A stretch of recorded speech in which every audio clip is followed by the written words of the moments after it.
Саламатсыздарбы? Эфирде Майдан.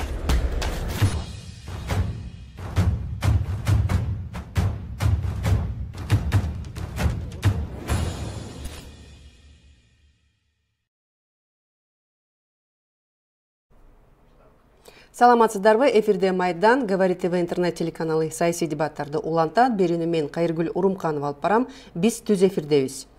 Чет элдик өкүл мыйзамы эмнени көздөйт деген дебатты баштасак, биздин ушу Майдан катышуучулары менен тааныштырып өтсөм, Бурул Усманали, жарандык активист, саясат талдоочу, Татыбө Бергешбаева, юрист, Руслан Узбеков, Акыйкатчы институтунун өкүлү. Саламатсыздарбы?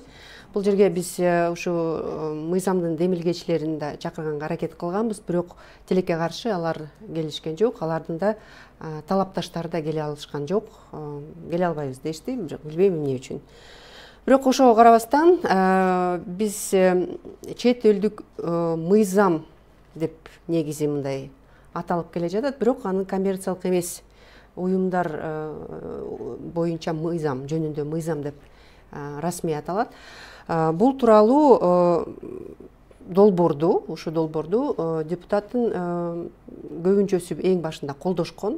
Демилгечи депутат Надира Нарматова эжекебиз 33 депутат колдоп, андан кийин көбүнчөсү чыгып кеткен. Эмне үчүн?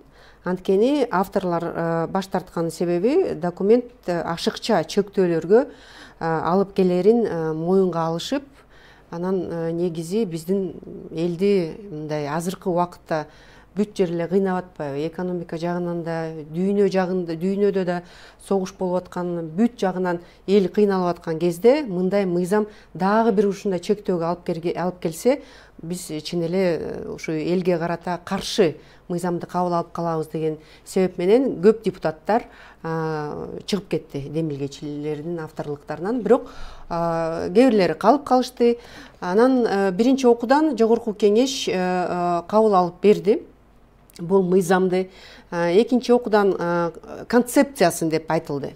Концепциясын деп айтылганы менен азыр чын эле бул мыйзамга аябай көп өзгөртүүлөр киргизиш керек деген жөө менен көп депутаттар өзүнүн пикирин айтып чыгышты. Эми экинчи окууда чын эле муну өзгөртүш керек деп аябай Жогорку Кеңештин депутатынын трибунасында сүйлөгөн сөздөрү бар.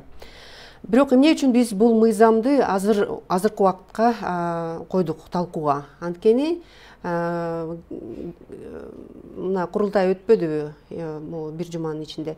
Ошо курултайда биздин президент Садыр Жапаров ушул мыйзам тууралуу өзүнүн сөзүн токтолуп, ушул мыйзамга токтолуп, өзүнүн сөзүндө бул мыйзамды колдоп берди. Биз билебиз, эгерде ушу мындай риторика ушундай болсо, эгерде чын эле биринчи биздин адамдарыбыз ушундай демилгени колдоп атса, же мыйзамды колдоп атса, же башка бир нерсе колдоп атса, бул чын эле баардыгы колдоп берет. Анткени чын эле бул өйдө жактан түшүрүлгөн мыйзамдай болуп калып жатпайбы? Анткени көрсөтмө бергендей болуп калат депутаттарга. Канча биз 30 жыл болду, мен деле парламенттик корреспондент болуп иштеп келе жатканда деле ушундай болчу. Эгерде президент айтар менен эле дароо бул аткарууга тийиш болчу мурун деле. Ошондуктан бул мыйзам жакын арада балким каралат деген да имиштер чыккан. Ушу 26 декабрда каралат деген маалымат келген. Конституциялык ушу биздин комитетибиз бар, конституция боюнча, конституциялык закон мыйзамдар боюнча. Бирок азыр дагы бир маалымат түшүп атат. Бул жыл эмес, балким эмдиги жылдын башында дароо эле кабылданып калышы мүмкүн деген маалыматтар бар. Ушу мыйзамга токтолуп кетели. Биз эң алгач президенттин айткан сөзүн угалы. Азыр режиссерлор бизге президенттин видеосун берсин, андан кийин биз талкуулайлы. Бизди 30дан ашуун өлкө кыйнап атат. Кабыл албагыла, кол койбоңуз, анан тиги бу. Барган жеримде айтат, силер тиги НКОлор менен МПОлорду кыйнап атасыңар деп. Акыр аягында мен анан бир ачуум келип, анан көп 4-5 өлкөдө суроо бердим анда. Силерде барбы МПО, НКОлор десем бар дейт. Канча бар? Бизде деле бир 10 000, 15 000. Канча жылдан бери иштейт? Илгертен бери иштейт. Анан силерде каяктан акча келип түштү? канча эмгек акы бердиң, соцфондко канча кетти, налогко канча төлөдүң, анан ошол акчаны каяка жумшалды деген отчет алабы десем, алат дейт. А эмне үчүн биз албашыбыз керек? Же биз экинчи сорт адамдарбызбы силерге? Дегенде эле дудук болуп калышат да. Ошону менен биз бул жерде алардын биз акчасын талашып аткан жокпуз. Аларды кыйнап аткан жокпуз. Сен жөн ачык гана көргөздөп атабыз. Буга чейин ачык эч ким көргөзбөй иштеп келген. 100 миң деген миллиондогон евролорду, долларларды алат, бирок бир тыйын салык да төлөбөйт. Зарплаттан эң болбогондо соцфондко отчисление болуш керек да. Анысын да көргөзбөйт, бүт өзүлөрүнүн керектөөсүнө жумшайт, жеке менчик керектөөсүнө үй бүлөлүк. Болду, ошо менен отурат. А биз көрүп турушубуз керек да. Туурабы же туура эмеспи? Президенттин айткан сөзүнө биз кеңири токтолдук. Президенттин айтымында бейөкмөт уюмдар отчет бербейт. Жана гранттар келген гранттар үчүн мындай гранттар ачык эмес, мамлекет аны көрбөй жатыптыр. Жана ушу отчеттон тышкары негизи көмүскөдө иштешет экен бейөкмөт уюмдар президенттин айтымында. Жана ошондой эле келген гранттардын деген саны да билинбейт экен да. Бул чындыкка дал келеби? Силер анализ өткөрдүңөр. Анан негизи ушундай маалымат бар беле? Рахмат, мен юрист катары айта кетишим керек. Бул президенттин айткан бардык сөзү бул туура эмес маалымат, бул фейк маалымат. Жана президентти курчаган ушу юристтерге бир налат деп айтып койсо болот. Эмне дегенде президентти туура эмес багытта алып кетип атышат. Ошондуктан мен дайыма айтам, президенттин жанында бир гана мамлекеттик юристтер эмес, көз карандысыз юристтер дагы жанында болуп, жакшы сапаттуу маалыматты жеткирип туруш керек деп. Азыр жазылган мыйзамды туура эмес президентке айтышып, президент канча деген эл аралык майдандын астында фейк маалыматты таратып атат да. Бул мурдатан бери, 2000-жылдардан бери бейөкмөт уюмдарга, коммерциялык эмес уюмдарга карата мамлекеттик тараптан механизм контролу күчөтүлгөн. Эң башынан айта кетиш керек, мына биринчи иретте мамлекет менен бейөкмөт мекемелердин ортосунда так мамилеси бар. Бул мамиле кандай? Эң биринчиси бул салык кызматына отчеттор тапшырылат, өзгөчө формалар бар, ошол боюнча. Экинчиден социалдык фондко тапшырылат, статистикалык комитетке квартал жана бир жылдык негизде отчеттор тапшырылат. Бул жалык иретинде мамлекетке берилген отчеттор. Анан ачык иретинде берилген мамлекеттик отчеттор бар. Бул болсо деген 2022 жылдын өзгөртүүсү менен ошол жерде мына салык кызматынын расмий сайтында кайсы бейөкмөт мекеме канча акча кайсы каржылоодон, кайсы булактан алды, аны эмнеге кетирди, программдык документтер, андан сырткары канча эсеп кысап иштеп аткан ишкерлерге төлөндү, андан сырткары административдик расходторго төрөлдү, баардыгы каралат ошол жерде. Анан үчүнчү ирет НКОго карата баардык акчалар, көбүнчө 90% акчалар банк операция аркылуу жүргүзүлөт. Наличными эч ким төлөбөйт, эл аралык институттар наличкой төлөбөйт. Ошондуктан финансылык разведка бар бизде. Башкача айтканда чалгындоо расмий мекемеси жана атаяк кызматтар бар Кыргыз Республикасында. Ошолор тарабынан кайсы өлкөдөн кандай банковский операциялар өткөрүлүп атат. Экинчиден ал банковский операциялардын кайсы булактан кимге берилип атат, кандай акчада экстремизм, терроризмге тиешеси барбы, жокпу деген баардык нерселер аналитика жүргүзүлөт дагы. Анан бул акчалар күнүмдүк иретте мониторинг жүргүзүүгө мамлекеттин күчү дагы, механизми дагы бар. Эгерде бейөкмөт өкүлдөрү туура эмес бир иш-чараларды жасаса, анда алар жоопкерчиликке тартылат. Ошондуктан бизде укук бузуулар боюнча кодекстерде, кылмыш кодекстеринде 15ке жакын берене бар. Ошол беренелерге карата эгерде бейөкмөт өкүлдөрү, бейөкмөт мекеменин өкүлдөрү мыйзамсыз иш-чаралар жасаса, жоопкерчиликке тартылат. Жана зарплата боюнча айтып атат. Зарплата төрөлөр учурунда ар бир салык кодекси боюнча айырмасыз адам жеке ишкерби, же болбосо мамлекеттик мекемеде, муниципалдык бизнесте иштейби, же өкмөт мекеме тармагында иштейби, баардык жерден эгерде сен жеке ишкер болсоң, иштеген ишкер болсоң, зарплатада отурсаң, трудовой кодекс менен контрагың бар болсо, анда 10% подоходный налог төлөнөт. Бул зарплатаданчы. Андан сырткары 27,25% социалдык пенсиялык төлөөлөр бар, төлөмдөр. Ошондуктан жалпысынан ар бир зарплатадан 38,25% отчислениялар төлөнүлөт. Ошондуктан президент айткан маалымат бул туура эмес маалымат. Ошондуктан мен президентти жана президенттик администрацияны чакырып кетет элем. Мына биз көз карандысыз эксперттер, жарандык коом, эмне үчүн биздин ортобузда өтө чоң айырмачылык бар. Биз бирге мамлекеттин кызыкчылыгы үчүн, элдин кызыкчылыгы үчүн иш алып барып атабыз. Конституциялык түзүлүш, мыйзамдык база бар. Ошондуктан биз бирге иш алып барышыбыз керек. Президент бир тараптуу болбош керек. Бүгүнкү күндө мына берилген маалымат бул туура эмес болуп калып, президентти дагы жаман бир абалга коюп койду. Ушул өкүнүчтүү болуп атат мисалы. Негизи ушу мен дагы билишимче НКО боюнча дагы бир мыйзам кабыл алынган буга чейин дагы бир жарым жыл мурун. Ал жерде так көрсөтүлгөн бүт финансылык документтин баарын ачыкка чыксын деген мыйзам бар. Демек бул салык расмий сайтына чыгарып, бул мыйзам алар чын эле президент администрациясы деген демилгелеп, ал мыйзам кабыл алынган. Бейөкмөт уюмдарга карата ошол мыйзам бар. Финансылык документтин баарын ачыкка чыгаруу деген. Бул мыйзам иштеп жатат азырынча.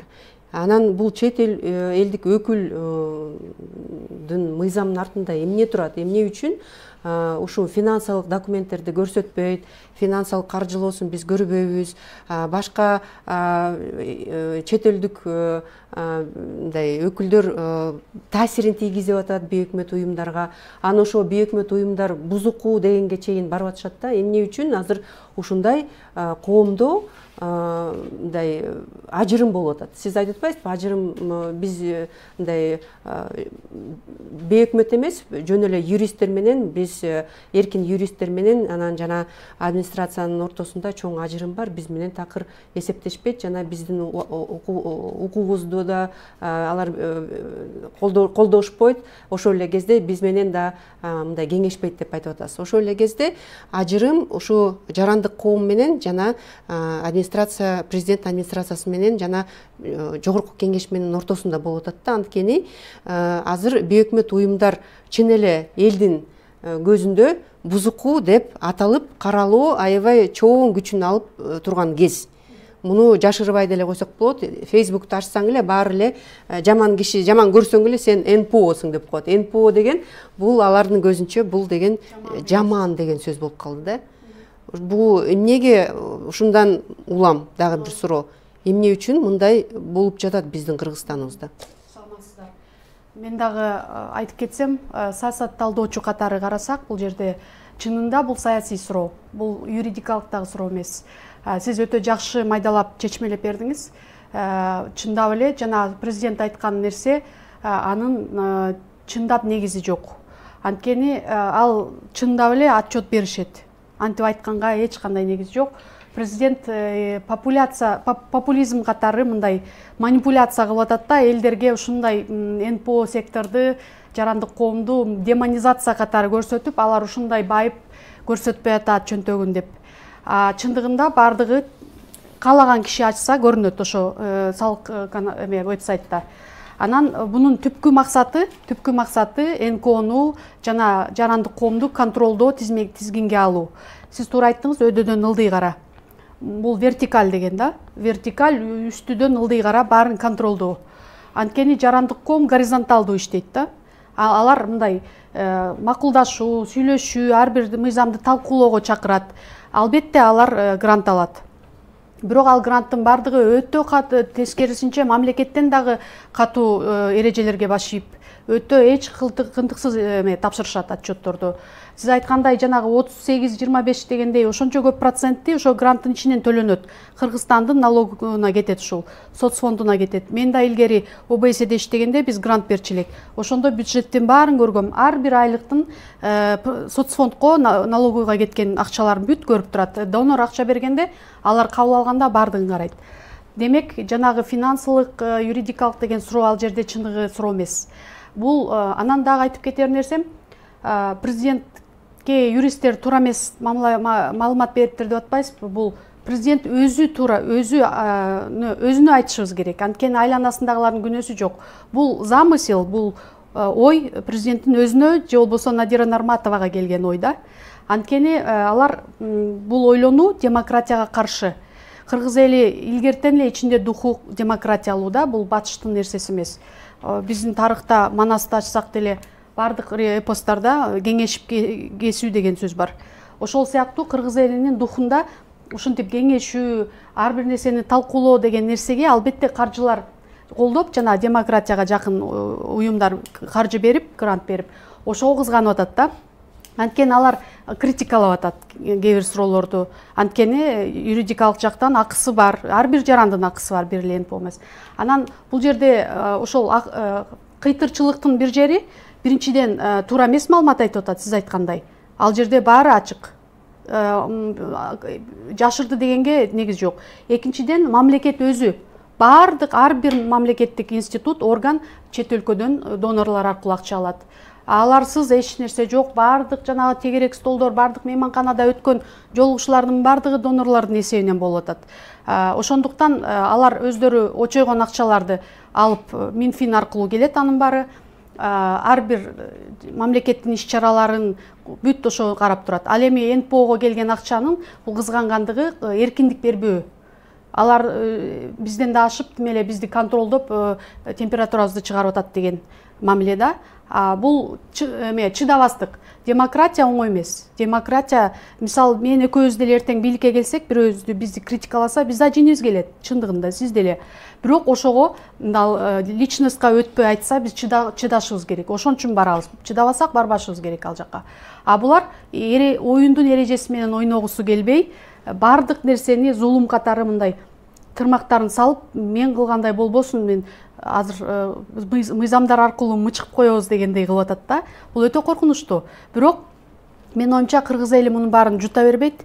Анткени НПО аркылуу болбосо дагы эркин жарандар деле көп.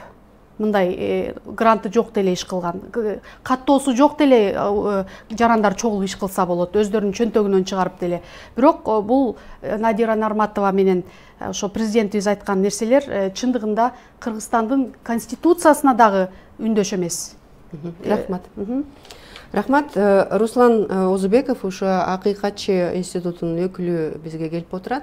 Жакын арада ушу жогорку кеңеште кабыл алып атканда Акыйкатчы институту өзүнүн сунуштамасынбы же позициясын билдирди.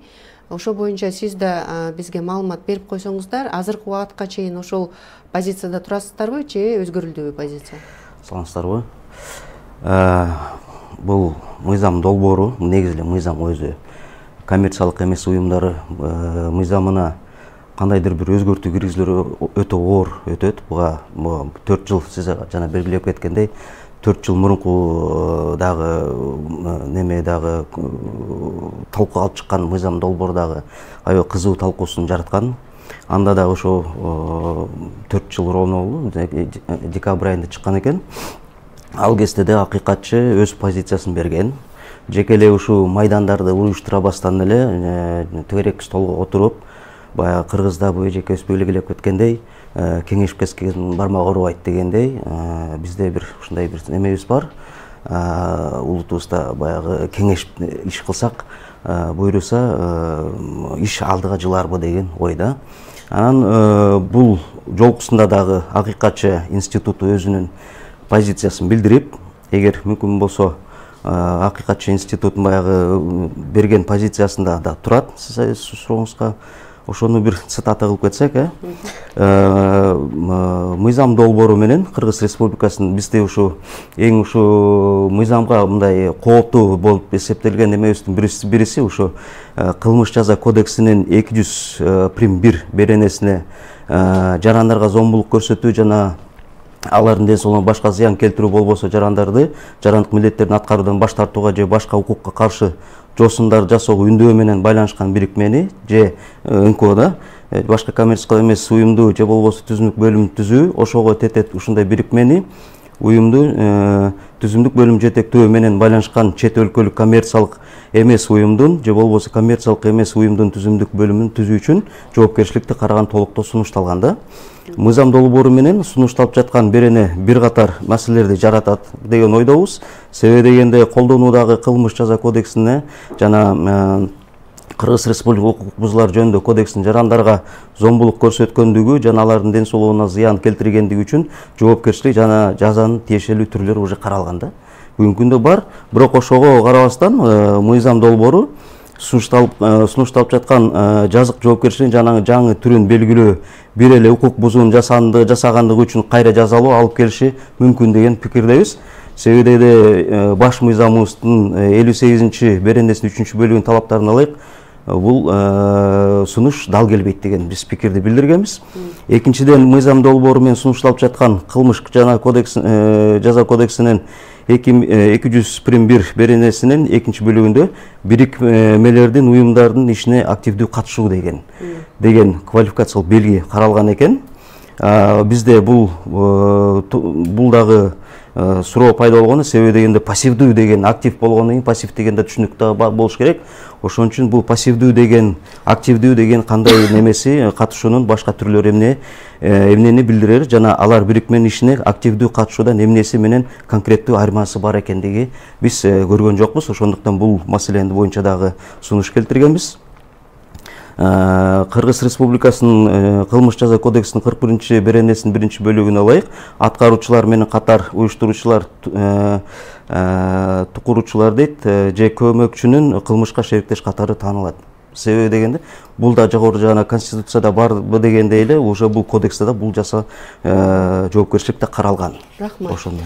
Негизи ушун аябай көп беренелери негизи конституцияга да, анан биздин Кыргызстанда иштеп жаткан мыйзамдарга да дал келбейт экен да. Карама каршы келет керек болсо көп жерге.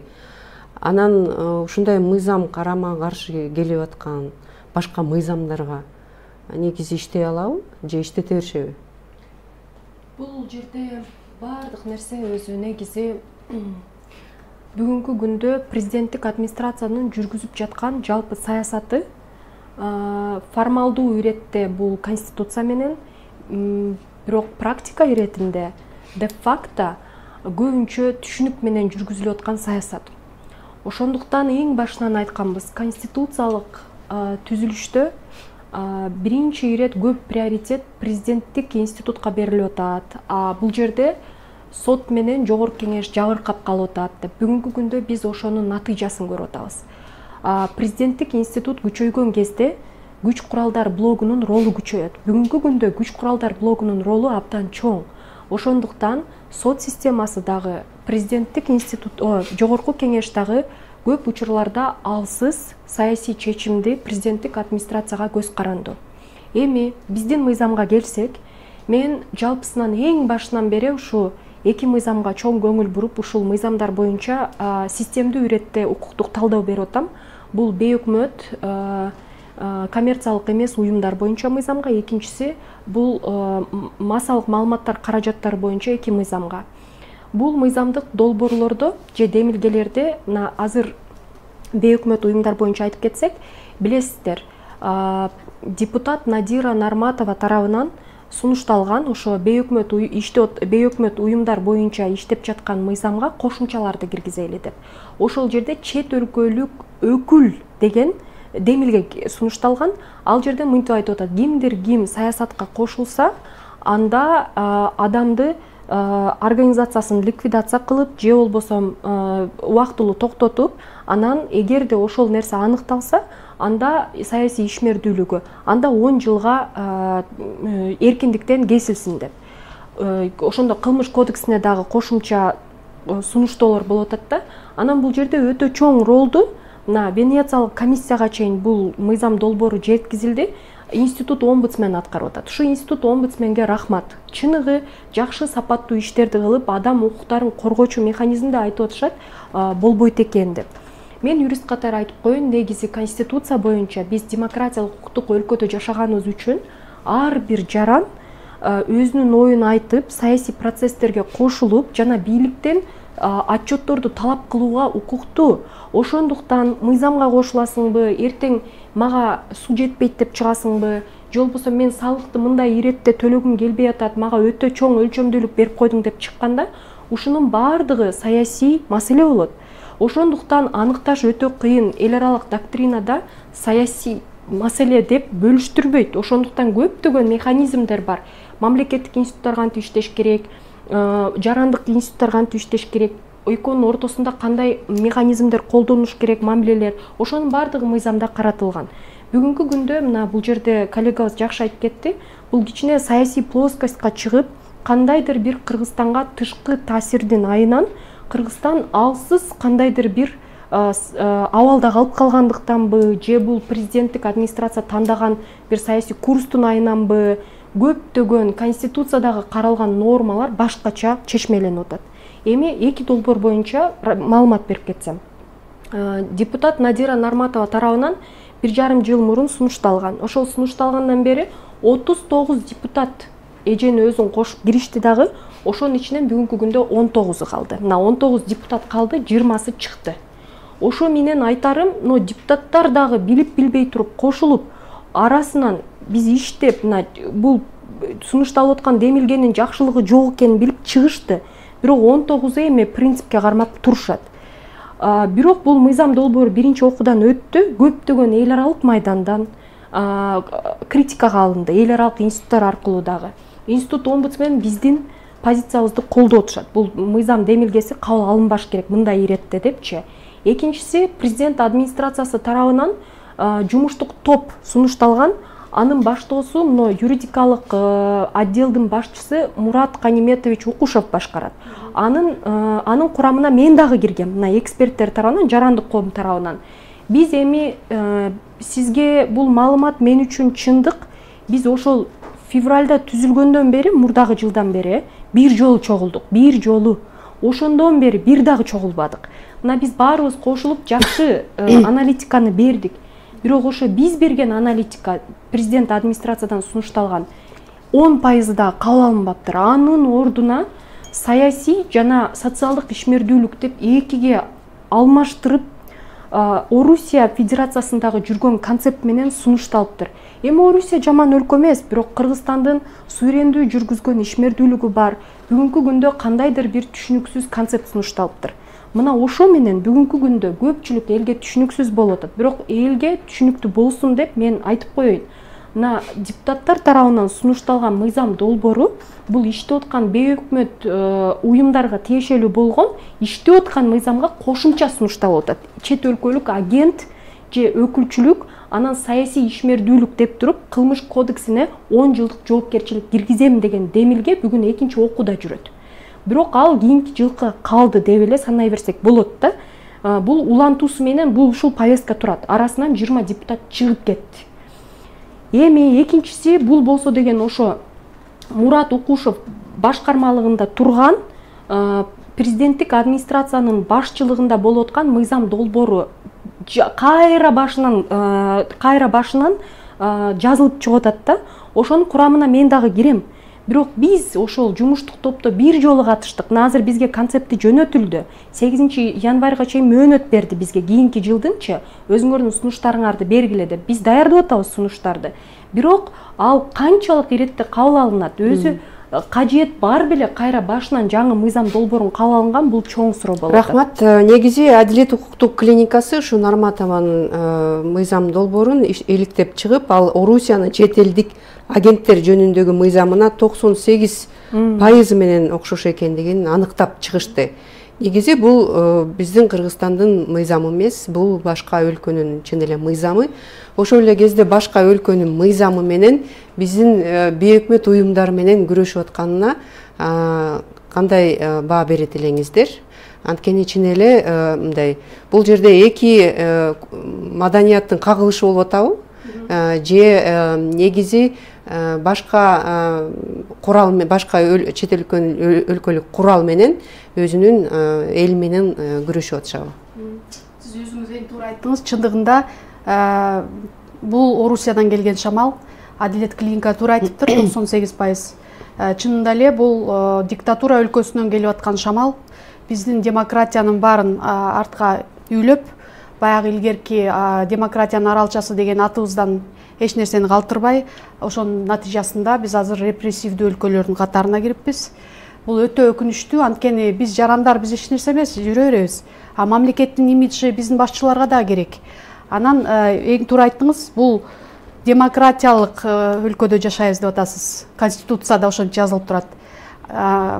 Демократияга каршы нерсе бул, анткени жана эки нерсени айтпадыңызбы? Социалдык жана саясий деген эки жакка бөлүп атат депчи, НПОлордучу. Социалдык кылгандар, алар невинный, алар күнөөсү жок, иш кыла берсин. Мисалы, суу, чарба, пенсиялар боюнча иштеген НПОлор жөн эле силерге суроо жок деген сөз да.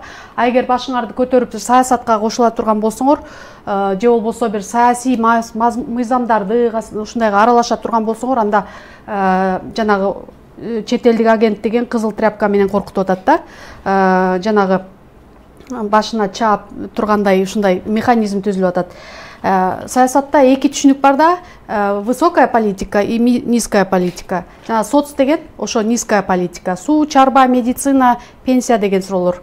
Аларга албетте НПОлор кошумча тескерисинче жардам берип мамлекеттин кылгандай болуп атат. Ал эми эгерде чыныгы жогорку суроолорго high politics дейт да, жогорку политикага кошулсаң, демек сен бизге конкурент экенсиң деген сөз.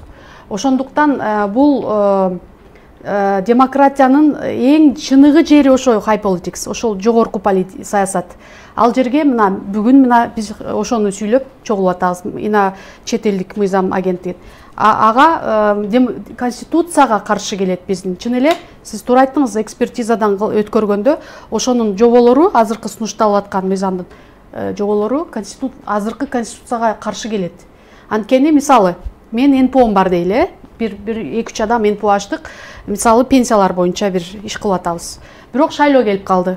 Шайлоодо биз байкоо чогугубуз келет. Анан катталып, кайсы бир округга катталуучу, эгемендүү катталуучу болобуз. Анан ошондой жерде сен уставыңда жок экен, сага уруксат бербейбиз дегенге шарт түзүлүп атат. Силер шайлаганга жана байкоочу болгонго акыңар жок. Шайлоодо жанагы андан сырткары башка деле учурлар бар. Ошол жерде болбойт деп атат. Анан да бир момент айттыңыз, эгерде НПОдо иштеген адам саясатка башын салса, демек ал ошол жерден мындай палка менен башын каккан сыяктуу өзүнүн оюн айтса, демек ал конституциялык укук бар да. Канчанчы статья ошол? Жанагы өзүнүн сөз эркиндиги боюнча статья бар. Биринчи бөлүгү адам укуктары боюнча. Ал тургай жанагы митингтерге чогулуудагы кылмыш болуп калбадыбы? Ал конституцияда турат, а бирок сиз туура айттыңыз, түшүнүк деп понятие менен болуп атат да. Бул өтө коркунучтуу тенденция. Анткени жана Орусиянын, айтып атпайлы, Орусиядан келген шамал. Менин оюмча, даже Орусиянын тыңчылары расмий түрдө биздин өлкөдө жүрөт. Алар ичине кирип, биздин өлкөлөргө ал тургай түрткүлөп, ушундайды өткөргүлө деп атса керек. А биздикилерге майдай жагып атпайбы анын баары? Айтып кетсеңиздер, мына ушу коркунучу ушу жерде турат да. Биздин кечээ Интерньюс уюму медиа изилдөө жүргүзүп, ошо биздин адамдар, биздин кыргызстандыктар кайсы маалыматты эң негизги катары кабыл алат дегенде, бул саясат тууралуу маалымат экен. Калган маалыматтар, жада калса спорт тууралуу маалыматты бул бир 9-чу бир пунктта турат да. Ага чейин саясат, андан кийин экономика, андан кийин анан шоу бизнес, тиги ар кайсынын баары турат да. Бирок эң негизги болуп туруп, бул биздин адамдар, биздин жарандар, кыргызстандыктар саясат тууралуу саясий маалыматтарды кабыл алат экен. Демек, биздин адамдар чын эле баардыгы саясатчы. Карап турсаң, чын эле таксист деле саясатчы, үйдө деле отурсаң деле баардыгы саясатчы. Ошонун баарын оозун кантип жабат? Баардыгы эле деген айткысы келет өзүнүн оюн. Өзүнүн оюн айтпаса, биздин кыргыз эмне болуп кетет? Буйгу чыгып кетет да, буйгу чыкпаса эмне болуп кетет ал? Ошон үчүн ал айтып туруш керек. Азыр Facebook мындай Кудай жалгап Facebook чыгып калды. Мурун биздин адамдар митинг чыгып, митингде айтчу сөзүн айтып алып туруп, тарап кетишчү, кээ бир жерде тарабай кетишчү, аларды анан таратып ийишчү мурунку бийликтер. Мына эми соц тармактар чыгып, биздин аябай көп жарандар ошо жерден өзүнүн бугун чыгарып атат. Өзүнүн айткан сөзүн айтып алып атат, анан кичине мен айттым деп кичине көңүлү ток мындан ары жашоосун улантып атат.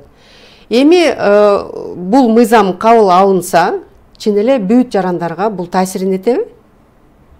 баарынына таасир этеби же чын бир эле ошо жанакы бейөкмөт НПО бузуку НПО дегендерге эле таасирин этеби?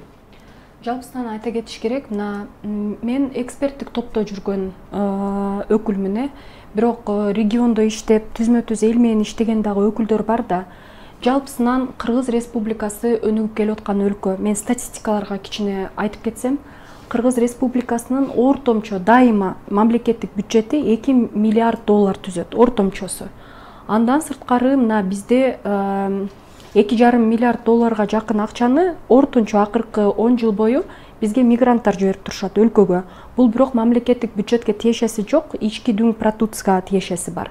Ошондуктан жалпысы өлкөдө мындай биз өнүгүп келип аткан өлкө, мамлекет баардык жарандар үчүн жалпы сапаттуу шарттарды түзүп берүүгө алы толугу менен жетишпейт да. Буну статистикалар көрсөтөт. Анан бизге мына жетпей калат да, ар бир учурда кандайдыр бир суроону жабууга 1%дан 15%га чейин мамлекеттик бюджетке жетпей калат. Кыргыз Республикасынын 33 жылдык жашоосунда 2 эле жыл болгон. Биз мындай 0,0 менен же профицит менен жашаган учурларыбыз. Калган учурда биз ошо карыз алып, же болбосо грант алып жашап келебиз. Мамлекеттик бюджеттен сырткары канча деген инфраструктура, социалдык маселелерин ошо эл аралык жардам менен биз бүтөбүз да. Анан эл аралык жардамдын эң көп бергени бул мына жаныбыздагы Орусия, Кытай мамлекеттери, андан сырткары бул Туркия, араб өлкөлөрү, жана Европа биримдиги АКШ өлкөлөрү кирип атпайбы? Анан өтө көп грант рентиде берилген. Бул ошо АКШ өлкөлөрү жана Европалык комиссия болуп атат. Эл аралык институттарды, мамлекеттер эмес, институттарды кошо санаганда. Анан кийин эгер Кыргыз Республикасы бүгүнкү күндө эл аралык стандарттарды сактабаса, анда Кыргызстанга карата грант, анан кийин карыздар келбей калат да.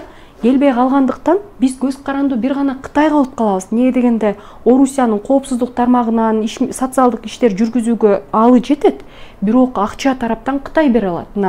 Анан бир өлкөгө көз каранды болуп калабыз. Бара-бара бул Кыргызстандагы территориалдык коопсуздугуна, андан сырткары өлкөдөгү болуп аткан популяцияга жалпысынан таасирин күчтүү берип коет. Терс таасирин берип коюшу мүмкүн.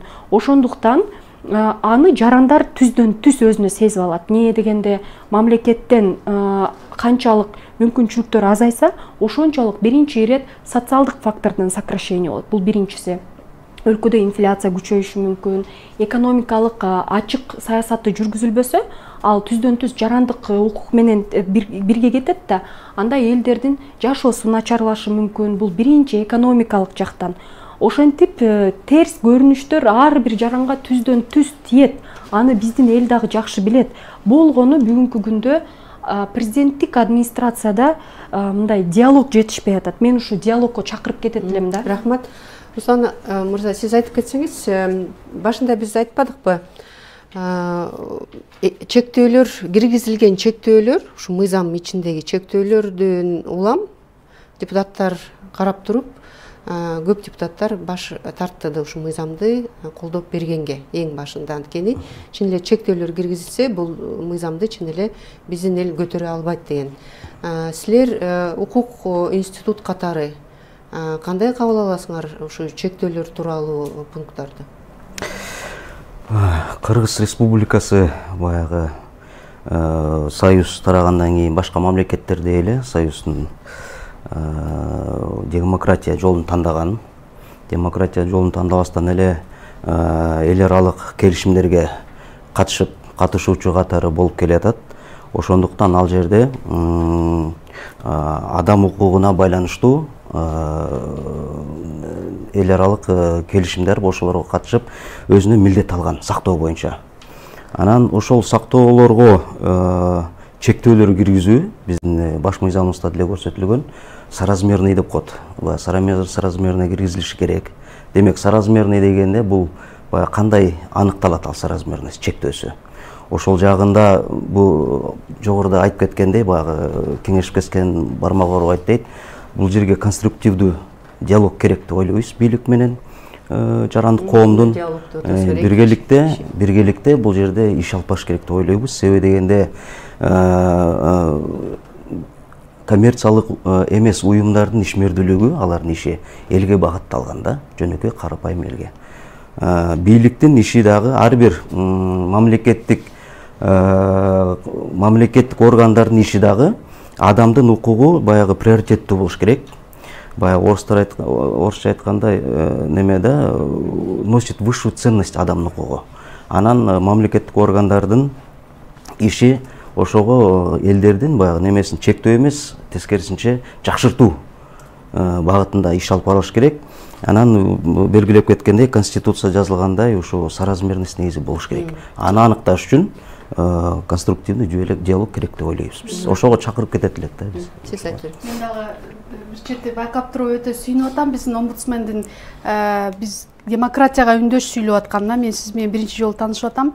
Позициясы дагы мени сүйүндүрүп атат, институт омбудсмендин ушул мыйзам боюнча. Анткени чынында эле бул мамлекеттик укук коргоочу орган да, бул НПО эмес, именно расмий түрдө, бирок эгемендүү, парламентке да эч кимге баш ийбеген орган.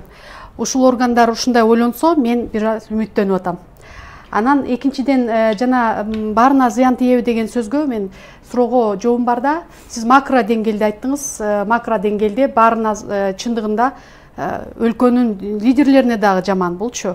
Анткени чын эле биздин кадыр жамандаса, жаман болсо инвестиция да келбей баштайт. Биздин жана баардыгын жазып турат инвестиция салчулар. Бул кандай өлкө деп. Микро деңгээлде чын эле жанагы оюн айтып жарылып алчулар аны дагы оозун тыйып калса, анда бул репрессивдүү өлкөгө чындап айланып Түркмөнстанга айланат. Анан кандай адамдар калат ошондо? Өзү ушундай кырдаалда кризисте 3 вариант бар. Биринчиси кабыл алуу, экинчиси качып кетүү, избегать этүү, үчүнчүсү күрөшүү. Күрөшкөндөрдүн баары түрмөгө салынып, азыр ошондой болуп атат. Мына тууну айтам деген адам 2 айга камалды. Автандил Жоробек митингге чыгабыз деп Олжобай Шакир 4 айдан бери отурат. Ушундай сыяктуу Адилет Балтабай дагы оюн айта коюп, ал дагы кайрадан түрмөгө отуруп, кече мыйзамсыз кармап дагы отургузуп коюшту. Ошондо биринчиден кабыл алган гана эл калат да. Алар унчуга албаган, мындай өзүн курмандык сезип, бирок эч нерсе кыла албаган адамдар кухняда гана сүйлөшүп отуруп калат. Алсыздар. Үчүнчү категориялар алар качып башка өлкөгө балдарын жайгаштырып, ошондон ары жанагы трак айдаппы же жанагы Мексика аркылуу же окуу аркылуу башка өлкөгө, Түркияга, Америкага, Европага кете баштайт. Ошондуктан өлкөнүн сапаты, билими жана кабыл алуучу гана адамдар калганда, алар күрөшүү духу да жок.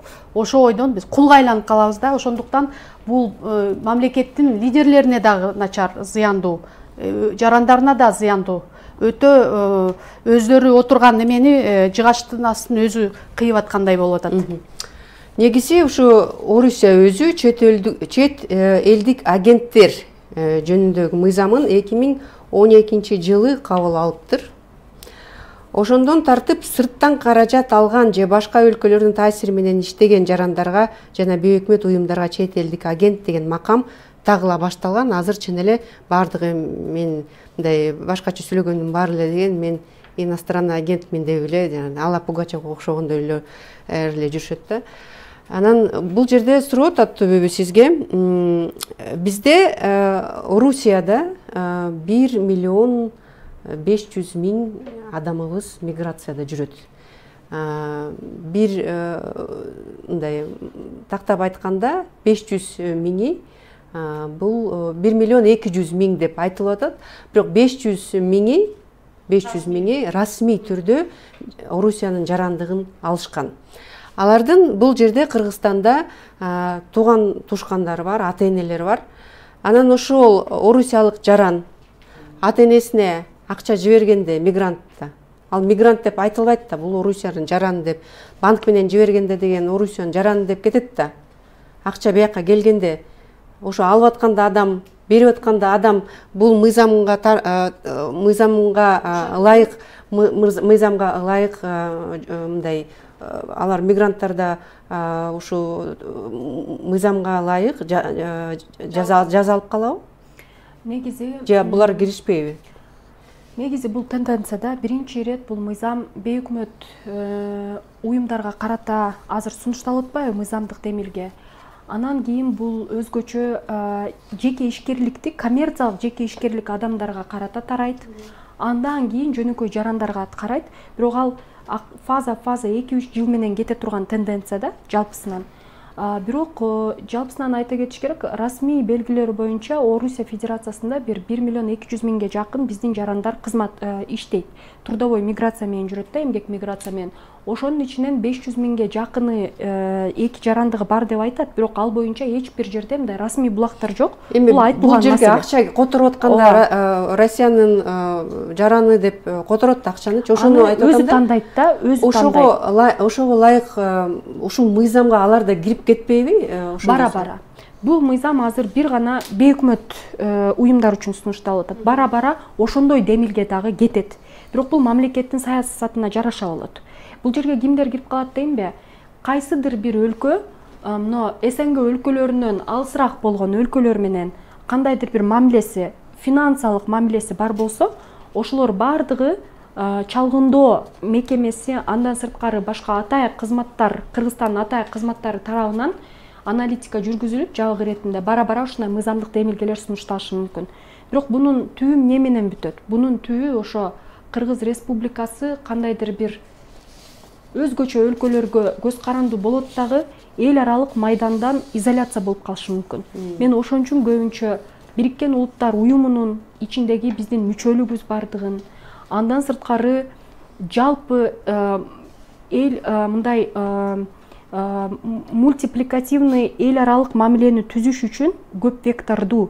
Мен айтып атам, мына бизде азыр Европалык Союз менен, андан сырткары Америка Кошмо Штаттары менен көп учурга карала турган келишим бар. Ошону дагы сапаттуу аткарайлы деген ой менен ошону түзөйлү, ал үчүн эл аралык стандарттарды сактайлы, адам укуктарына сактайлы, президенттик администрация тарабынан катачылык кылып көптөгөн мыйзамдык демилгелерди жөндөн-жөн сунуштабайлы деген ой менен көп айтып атам да өзүмүн укуктук талдоолорумдачы, кагаз иретинде дагы, мындай ооз-эки иретинде дагы. Ошон үчүн негизи бүгүн президенттик администрацияда жакшы мындай талдоочулар, эксперттер кошулуп алар менен иштеп, президент биринчи ирет өзү эрки менен ооба мен кабыл алам десе жакшы болмокко деп азыр ушундай ойдо турам да. Бул жерде эң башында президент айтты, 30 уюмга жакын мага басым кылып атат. Ошо сен чет элдик өкүл тууралуу мыйзамды кабыл алба деп атат деп. Жана ошо негизи басым кылбай эле алар өзүнүн сунуштарын берип атат да. Бул чет элдик агенттер эмес, бул чет элдик уюмдар эмес, бул эл аралык уюмдар болуп атат да. Анткени мен билишимче ушу БУнун өкүлү жана андан тышкары Евро парламенттин бир корутундусу бар ушу мыйзам тууралуу. Андан тышкары дагы көп эл аралык уюмдар, Human Rights Watch, Amnesty International, аябай көп уюмдар өзүнүн ушул мыйзам тууралуу сунуш эмес, четке кагуу тууралуу талабын коюп келишкен да. Бул президент бул талаптын баарын ага карата кысым деп баалап жатыптыр да. Ушундай кезде чын эле жанагы биз койгон эл аралык келишимдерге кандай таасир этиши мүмкүн ушундай позиция биздин өлкө башчыбыз? Сиз айтсаңыз болот. Бир нече ошол 30 чакты уюм, өлкө деп коелу, элчиликтер. Ошол элчиликтер биз менен экономикалык мамилеси эмес, ошондой гуманитардык мамиледеги өлкөлөр да. Анткени алар биз менен өтө алыс экономика кылгыдай. Мисалы Швеция өлкөсү же болбосо ошо Европалык комиссия деп коелучу. Анан ал уюмдар бизге өтө олчойгон жардамдарды беришет чынында. Азыр карабайлы бардык долбоорлордун бардыгында Европанын логотиби турат. Алар бергенге жараша алар дагы бир шарттарын айтканга акысы бар. Анткени алар айтып аткан нерсе биздин эле конституцияга үндөш. Анан же бир конкреттүү өлкө айтты дейличи, мисалы Германия өлкөсү же Франция өлкөсү жолугуп калса, расмий түрдө биздин президент менен ушундай суроолор бизди түйшөлтөт деп айтат да. Бирок алар биздин ишке кийлигишүү деп туура эмес ошентип баалаганчы. Анткени алар ошол вектордун айланасында биз менен мамиле кылып атат. Ошол боюнча акча бөлүп атат. Анан ошого жараша ушул ценностьтарды, ушул баалуулуктарды тутунуп жакшыраак кылып койсоңор деп оюн айтып атат да. Бирок муну кысымга алды деп ойлоп атат. Булар жөн эле мисалы эч нерсе бизге бербей туруп эле ошентип айтса туура эмес болот эле. Алар бизге берип атпайбы? Бергенге жараша гранттар көп эле ичинде келип атат. Өтө чоң ошо GIZ деген Германиянын олчойгон канча долбоорлорду кылып келатат. Медицина боюнча жогорку кеңештин ноутбуктун баары, компьютердин баары ошо эл аралык уюмдар коюп беришкен. Бергенге келгенде бизге ошондой буюмдарды колго кармай тургандай сезиле тургандарды бергиле дейт. Тренинг ал бул кереги жок, мен көп эле жол байкайм да. Жана адам укуктарын айтпай, бирок бер дейт да. Ушул мамиле бул иждивенческий да мамиле. Бардык эле кээде НПОлордун арасында да ушундай мамиле бар. Бергиле. Мисалы, мамлекет эң биринчи. Анан алардын айтканга ошондой укугу бар. Анткени алар бизге дагы сезиле тургандай жардам берип атат. Анан алар бизден мисалы территорияңарды бергиле же сууңарды же кандайдыр бир буюм сурап аткан жок да. Алар бизди адам болгула дегендей эле айтып атат да. Адам укуктарын сактагыла дегендей. Адам укуктарын эле сактагыла, ушул эң негизги человеческий да, эң жана буунун немесин эле аткаргыла деп атат да. Ошол туура эмес баалап атат да. Рахмат, бизде аз эле убакыт калыптыр. Мен цитаталарды окуганга үлгүрбөй жатам. Бирөөнү эле окуйн, андан кийин ошо жыйынтыктоочу раундка келебиз. Силер өзүңөрдүн позицияңарды, айтылбаган сөздөрдү кошуп кетсеңиздер болот. Бүтүн Кыргызстан фракциясынын депутаты Гуля Кожокулова ошо жогорку кеңеште сүйлөп атып мындай деп айтканда: маселе мыйзамда эмес, кеп андагы кылмыш жоопкерчилигинде болуп жатат. Эмнеге кылмыш кодексине өзгөртүүлөр киргизилип жатат? Эгерде кайсыл бир нормалар бузулса, башында эскертүү берилип же айыпка жыкса болот го. Бирок 10 жылга эркининен ажырата турган кылмыш жоопкерчилиги болбош керек да. Бейөкмөт уюмдардын ишине жигердүү катышуу деген эмне болгон кылмыш? Катышуу үчүн камабайт да, деп депутат суроо берип жатат да. Негизи ушу адам укуктарын тепселеген бир чоң бир мыйзам келе жатат. Мен айтып кеткендей эле президент толук менен ушул мыйзамды колдоп берем деп айткандан кийин бул башка бутактарга да көрсөтмө катары эсептесе болот. Ал түздөн түз айтпаса да, ага жаңылданыш үчүн, ага жакшы көрүнүш үчүн депутаттар да колдоп бериши мүмкүн, башкача ойлосо да. Ошон үчүн бул мыйзам чын эле кабыл алынып калышы мүмкүн. Эмтики жыл болсо да, бирок биздин Кыргызстаныбызда ушундай мыйзам пайда болуп калышы мүмкүн. Бул кандай таасирин этет, биз бүгүн талкууладык. Силер эгерде кошумчалай кетчү сөздөрүңөр болсо азыр кошуп кетсеңиздер болот. Биз бардыңарга бир 2 мүнөттөн берейин. Таттыбүбү, сиз аякка сүйлөйсүз. Руслан агай, сизден баштасак. Мыйзам долбоору канчалык талкууга алынып, канчалык резонанстуу боло турган болсо, бул нерсе ойлондуруш керек да адамдычы. Бардык маселелерди биз жогоруда белгилеп кеткендей эле кеңешме менен иш алып барсак, конструктивдүү диалог керек деп ойлойбуз.